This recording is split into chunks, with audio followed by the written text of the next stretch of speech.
والذین اجتنبوا الطاغوت ان یعبدوها، اور وہ لوگ کہ جنہوں نے طاغوت کا انکار کیا، ان سے کنارہ کشی کر لی، ان کی بندگی نہیں کی. اور یہ طاغوت کا لفظ سورہ بقرہ سے پڑھتے ہوئے آ رہے ہیں. فمن یکفر بالطاغوت ویؤمن باللہ فقد استمسک بالعروۃ الوثقی، جو بھی اللہ کی اطاعت سے سرتابی کر رہا ہے وہ طاغوت ہے. طغا کسے کہتے ہیں؟ طغیانی. دریا اپنی حد میں بہ رہا ہے، کیا خوبصورت منظر ہے، اور وہ حد سے باہر نکلا طغیانی آ گئی.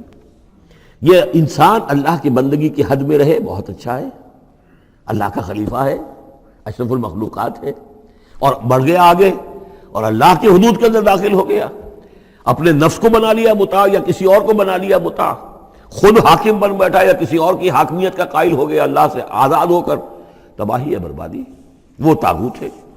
تو جن لوگوں نے بھی کنارہ کشی کر لی اس سے کہ وہ طاغوت کی بندگی کریں، وَأَنَابُوا إِلَى اللَّهِ ہے، اور انہوں نے رخ کر لیا اپنا اللہ کی طرف، رجوع کر لیا، لَهُمُ الْبُشْرَى، ان کے لیے بشارت ہے. فَبَشِّرْ عِبَادِ، تو اے نبی میرے ایسے بندوں کو بشارت دے دیجئے. اللہم ربنا اجعلنا منہم.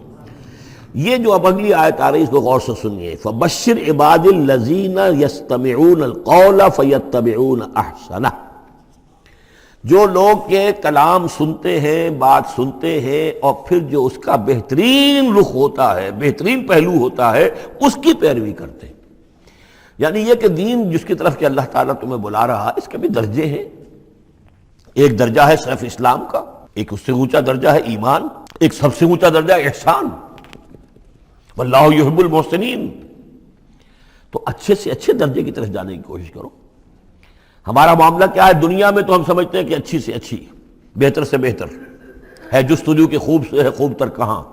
اور دین میں ہم کہتے ہیں ذرا اور کم پر بھی گزارا ہو جائے، کہیں اور تھوڑی رعایت کر کے پیچھے چلے جائیں، پاس ہو جائیں کسی طرح، کم سے کم کے لیے. یہ ہے در حقیقت جو کہ برعکس روش ہونی چاہیے. فیتبعون احسنہ، عزیمت کا راستہ اختیار کرو، بہتر سے بہتر کے لیے ایم ہائی.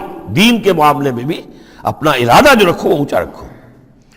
تو یستمعون القول، جو بات سنتے ہیں، فیتبعون احسنہ، جو اس کی احسن ترین پھر اس کے اندر جو پہلو ہے اس کا اتباع کرتے ہیں. اولئک الذین ہداہم اللہ، یہ ہیں وہ لوگ جنہیں اللہ نے ہدایت دی ہے. واولئک ھم اولو الالباب، اور یہی وہ لوگ ہیں کہ جو اولو الالباب ہیں، ہوش مند ہیں، عقل مند ہیں.